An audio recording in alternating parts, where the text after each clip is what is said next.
Hey boys, really quick video here. I'm going to be teaching you how you can hire salespeople instantly, and I mean instantly.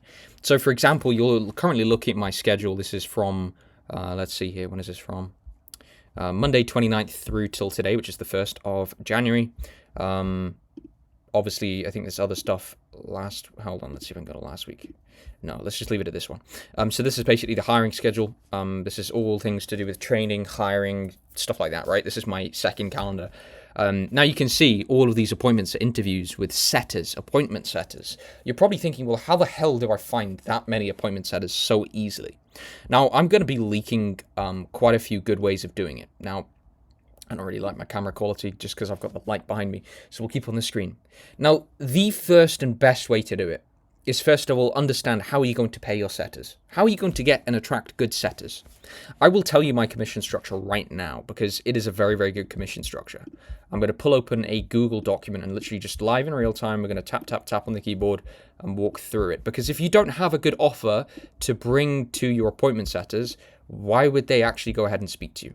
Because remember, there are a lot of people that are advertising these types of offers, and you've got to be better. Like, they have to choose me. I want them to jump on the call ready to work with me and no one else. So first and foremost, for setters, like, what is the offer?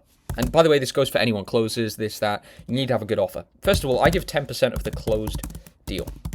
And we close anywhere from 2.5K to 10K upfront, meaning that a setter makes anywhere from $250 to 1K USD per sale, right? Now, that's pretty good commission. For someone in America or the United Kingdom, that is not very good commission. So my next strategy that I do is I hire people that need the money, not want it.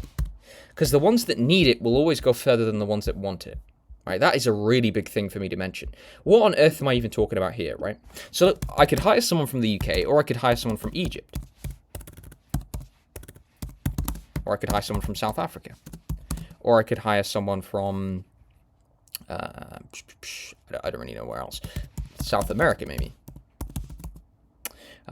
Think of the difference between quality here, right? These guys might have a little bit of a different accent to a guy from the UK. But the guys from the UK are, like, these are people that just will never be happy with the salary. They're never happy. They're always like half-asses. They don't really work hard. Trust me, I've been there, done that. So how do I even motivate these setters? Let's say I hired a load of people from, loads of people from Egypt. Maybe I've got like 10 setters. Now here's what happens a lot of the time. 2 will be amazing. 4 will give up. And let's say the other 4 are just bad. Right, no offense to them, God bless them, but they just don't reach KPIs and maybe they just don't have the skill set. But these 2 amazing setters, these are the ones that I do not want to lose. So how do I keep them? Right, so the 10% per closed deal is actually a nice incentive. But the other incentives I give them is a recurring commission. This is basically building their own mini business. So 3 to 5%, but depending on how good they are, of their closed deals client revenue. Like, what the hell does that mean? Right, imagine last month they closed me $20,000 worth of new clients.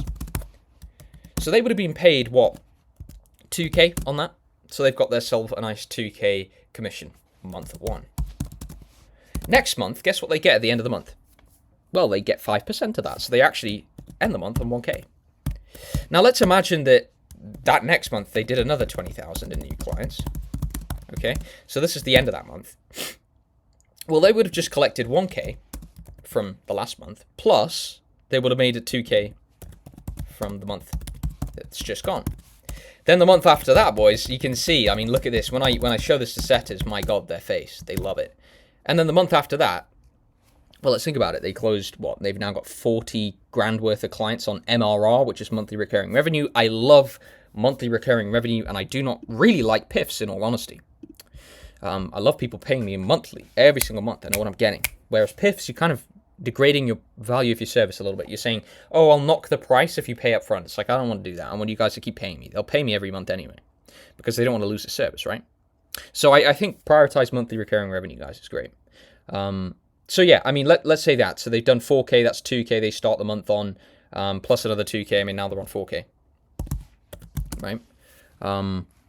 And then basically, look at this. They're now on $4,000 in Egypt. You understand that that is a doctor's. That is a doctor's monthly salary in Egypt or South Africa. So do you see how this level, like, really motivates them not just to work, but to build? Right? They want to build. They want to talk to you. They want to learn. They want to be in their setting calls learning from you. They will listen to your feedback. They will implement it because they care. They're involved in the business and they're interested. If the ROI is there, they will continue to work for you and they will be very loyal and they will work hard and they will be great. And then you don't need to worry about hiring 40,000 setters every day. So that's number one, like the offer. Number two is like the biggest question everyone gives me is where do I get them? How do I get them? Who do I get them from? Well, I will just leak a few different options for you. Number one is Facebook.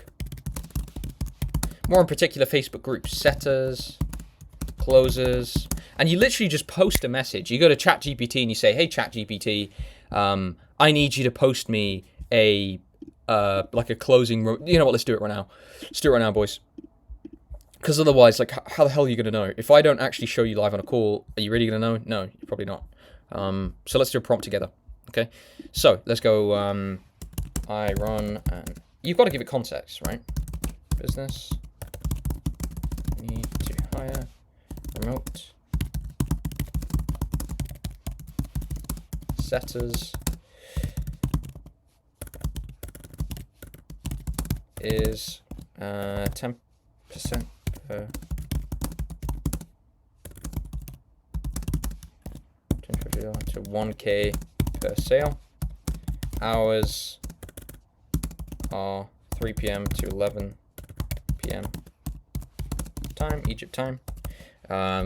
Or you could do US hours and just get US people. Like, it doesn't matter. You can join Egyptian groups. You can join US groups. I don't really care. Wherever you want to get your workforce from. We are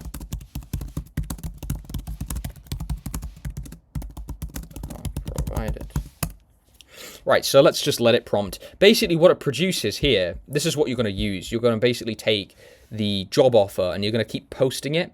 So you'll go to somewhere like, I mean, personally, what I choose to do is I wouldn't even leave it there because I think that people read the text and they don't really do anything about it. I will actually leak. Yeah, I'm just going to leak it because why not, boys? Like, I'm not afraid. No one's really going to copy my stuff anyway. And if you do, fair enough, go for it. Makes no difference to me. Here's another one. This is for a remote setting position. I go to Canva, I make a lovely little white background or even a black background with the opposite colors, and I post this in groups with a link that people click because they read the image better than they do the text a lot of the time, to be totally honest with you. So I highly recommend you do that. Now what you'll notice here is I use Gemini over ChatGPT, my personal preference. You can see, look, it's giving me this, blah, blah, blah, blah, blah, blah. Job offer, and then it's listed it all out like this. Very clean, very simple, tells people what to expect. Copy and paste that into different groups, right? So that's Facebook groups. Boom, done, dusted. We will get rid of that one. So that is complete. Now that that one is done, actually, I don't really want to get rid of it. Let's just let's change it to like red or something. All right, cool. We've done that. What is up next? Which is, well, my obvious one, which is X or Twitter. Same thing here, guys. Like, just search up setter jobs and setters. And anyone, by the way, poach setters. Anyone who's responding to, like, another job offer. So this is really common. You know how people, like, other business owners are going to post job offers? Coffee break.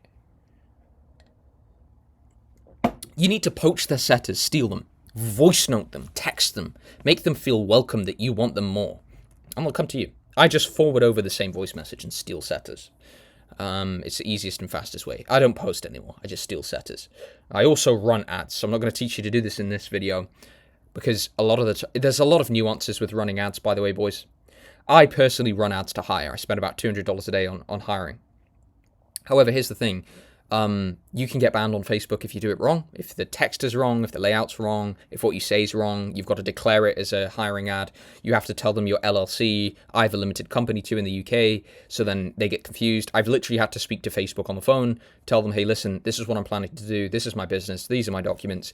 I'm going to run these ads. Is that okay? And they go, yeah. And even then, they're vetted very highly. So I just keep running in the background all the time. If I'm not hiring, I create a list. I have literally 200 people per day come into my ecosystem. Like, it is insane, boys. I wouldn't give this information out for free, right? Because if I do, like, I'm not benefiting myself. I'm sorry, but I'm selfish. I'm a human being too. I don't want to really leak the way that I find unbelievable volumes of setters, because you guys, like, it's my secret strategy. Do you know what I mean?